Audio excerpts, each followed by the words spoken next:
Good morning all of you.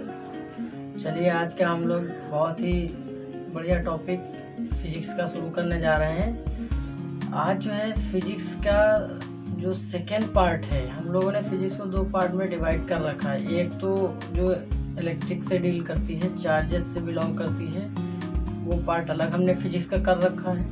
दूसरा जो light से बिलोंग करती है, जो अदर फिनोमेना है, उनसे बिलोंग करने वाले पार्ट को हमने अलग कर रखा है। तो आज हम लोग सेकेंड पार्ट की बात करेंगे, जिसके अंदर हम सबसे पहले प्रकाशिकी के बारे में बात करने वाले हैं। प्रकाशिकी जो है लाइट से रिलेटेड है, ऑप्टिक्स बोलते हैं इसको इंग्लिश में, ऑप्टिक्स। ठीक है, तो आज हम लोग ये चैप्टर शुरू करने जा रहे हैं। बहुत ही बढ़िया टॉपिक है ये, पूरी साइंस के अंदर प्रकाश का एक बहुत इम्पोर्टेंस है। आजकल हम लोग देख रहे हैं कि लाइट का क्या रिस्पांस है। हम लोग सोलर एनर्जी जो डेवलप कर रहे हैं वो भी सनलाइट की मदद से ही कर रहे हैं। तो लाइट का भी एक अच्छा रोल है।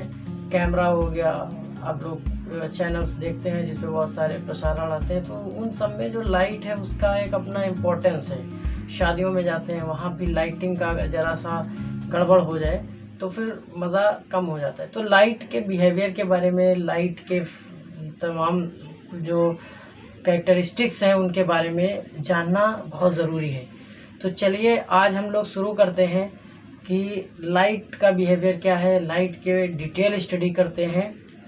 तो सभी लोग बहुत ध्यान से समझिएगा, बहुत इम्पोर्टेंट टॉपिक है, एग्ज़ाम के पॉइंट ऑफ व्यू से भी बहुत अच्छा टॉपिक है, और अगर आप नॉलेज के लिए भी पढ़ रहे हैं तो भी ये टॉपिक बहुत इंटरेस्टिंग होने वाला है।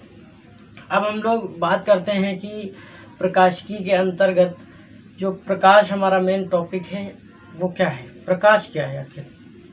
तो हम आपको बताना चाहेंगे कि जो प्रकाश है, लाइट है, ये एक प्रकार की एनर्जी है, ऊर्जा है।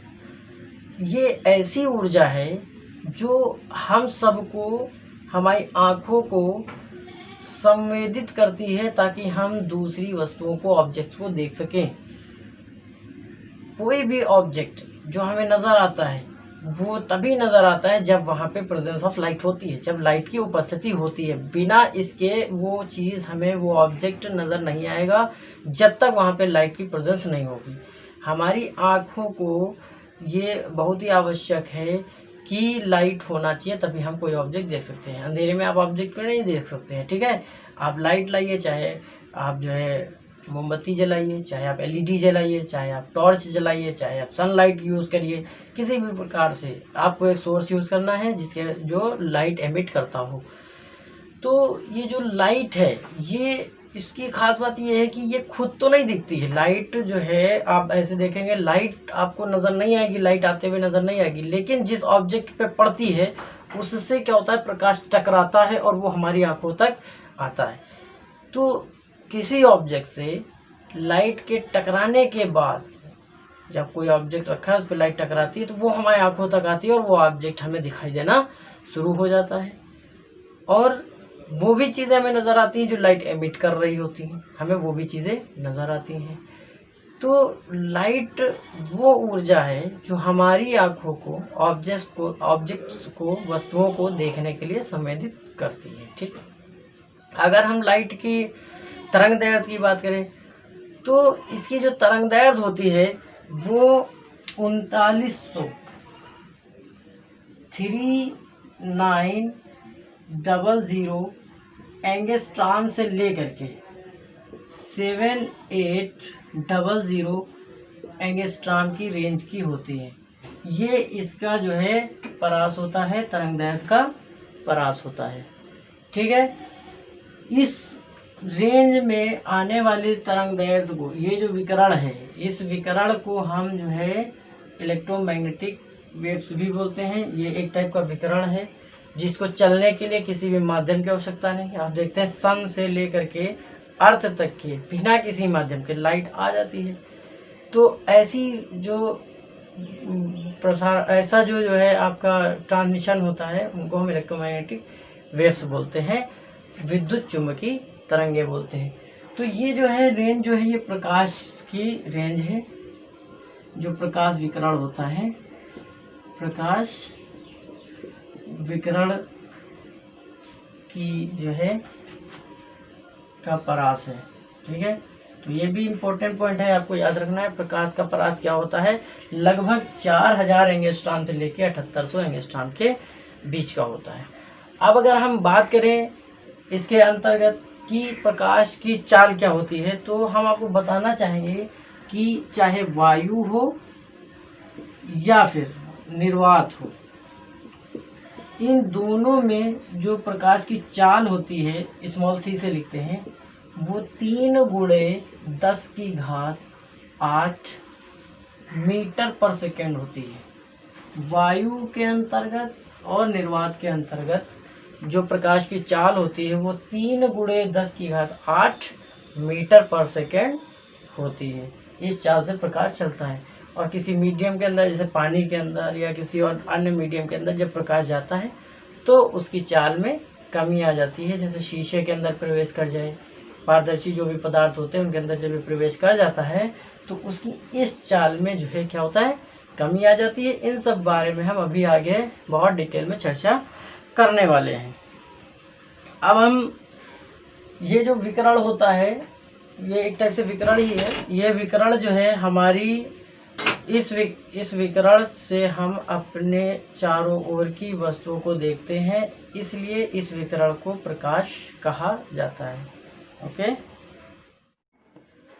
अब हम लोग जो है प्रकाश के एक गुण के बारे में जानेंगे, जिसको हम कहते हैं प्रकाश का परावर्तन।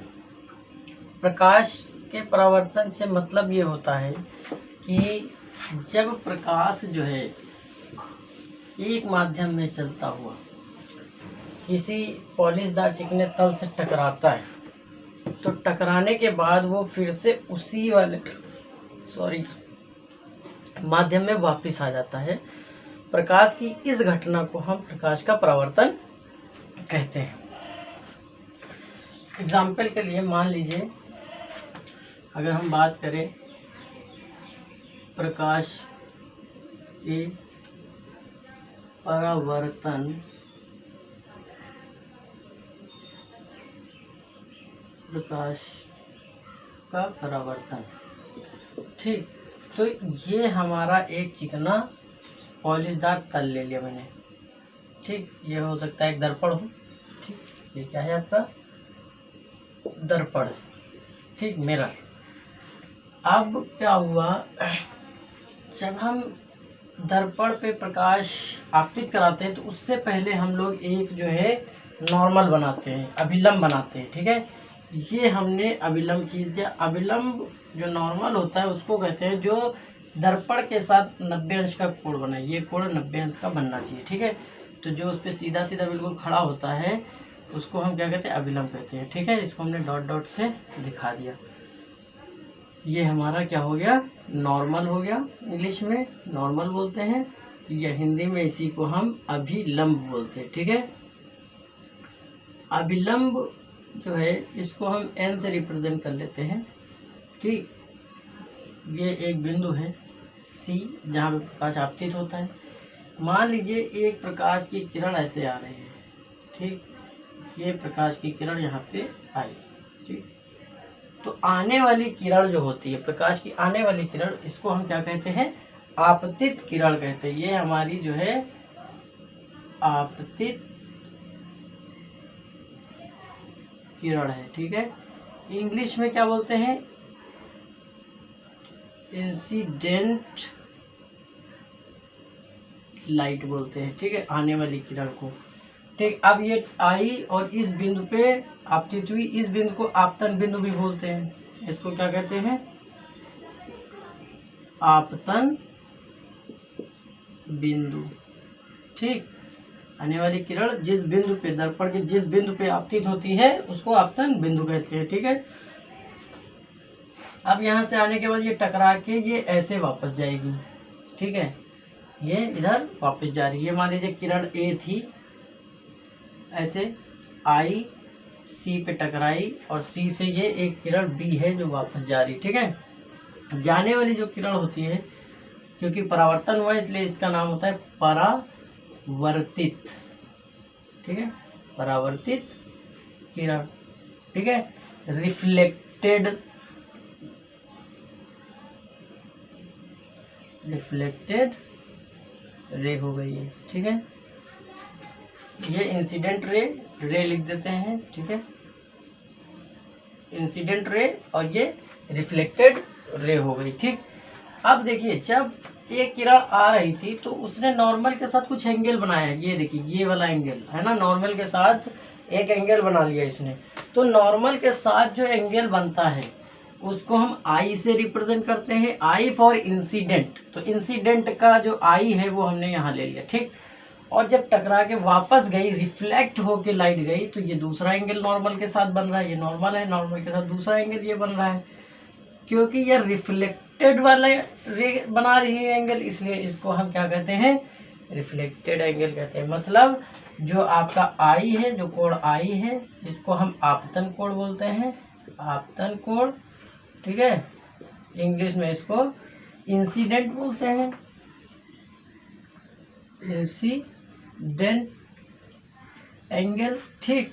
और जो आपका जाने वाला लंब के साथ जाने वाली किरण जो बना रही है, ठीक है, वो आपका होता है परावर्तन कोण, परावर्तन कोण, ठीक। इसको आर से लिखते हैं। इंग्लिश में इसी को क्या कहते हैं, रिफ्लेक्टेड एंगल, ठीक।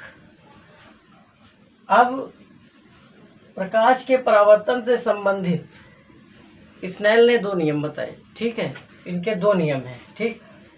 पहला नियम क्या कहता है, जो नियम नंबर 1 है, वो ये कहता है कि प्रकाश की आपतित किरण आपतन बिंदु के ऊपर अभिलंब और परावर्तित किरण तीनों एक ही तल में होते हैं। एक ही तल से मतलब है जैसे ये बोर्ड एक तल है, तो को आने वाली भी किरण इसी पे बन गई, अभिलंब भी इसी पे बन गया, जाने वाली किरण भी इसी पे बन गया। ऐसा नहीं हुआ कि ये बाहर चला आया, है ना, मतलब ऐसे आता और इधर जाता तो ये तल के बाहर हो जाता, ऐसे ही आया ऐसे ही गया, है ना, और ये भी ऐसे ही बन गया। तो तीनों बोर्ड पे मैंने बनाई ना लाइनें, जब तीनों बोर्ड पे है तो ये तो एक ही तल है, ये बोर्ड क्या है, एक ही तल है ना। तो इसलिए पहला नियम यही कहता है कि आने वाली किरण आपतन बिंदु के ऊपर अभिलंब और परावर्तित किरण तीनों क्या होती हैं, एक ही तल में होती हैं। ये आपका क्या हुआ, प्रथम नियम हुआ, ठीक है। आपतित किरण आपतन बिंदु पर अभिलंब तथा परावर्तित किरण तीनों एक ही तल में होते हैं, एक ही तल में होते हैं। Incident ray at incident point, the normal and the reflected ray lies in same plane, ठीक है। ये इंग्लिश में जो मालूम ने देखा होगा, सेकेंड रूल ये था, ठीक है। जो दूसरा इसका नियम है, प्रकाश के परावर्तन का जो दूसरा नियम है, वो ये कहता है कि जो परावर्तन कोण होता है, परावर्तन कोण, जो रिफ्लेक्टेड एंगल होता है, परावर्तन कोण आपतन कोण के बराबर होता है, आपतन कोण के बराबर होता है, ठीक है। मतलब ये हुआ कि जो आर एंगल है वो आई एंगल के हमेशा क्या होता है, इक्वल होता है, ठीक है। तो ये बहुत इंपॉर्टेंट कॉन्सेप्ट है, ये सेकेंड रूल आपका बहुत इस्तेमाल होगा जब हम लोग आगे अभी डेरिवेशन करेंगे, तो उनमें ये बहुत इंपॉर्टेंट रोल प्ले करेगा। तो हमें ये ध्यान रखना है। ये प्रकाश के परावर्तन से रिलेटेड था। प्रकाश के परावर्तन के 2 नियम होते हैं। प्रकाश का परावर्तन होता कैसे है, मैंने इस वीडियो में आपको पूरा इस डिटेल में समझा दिया है।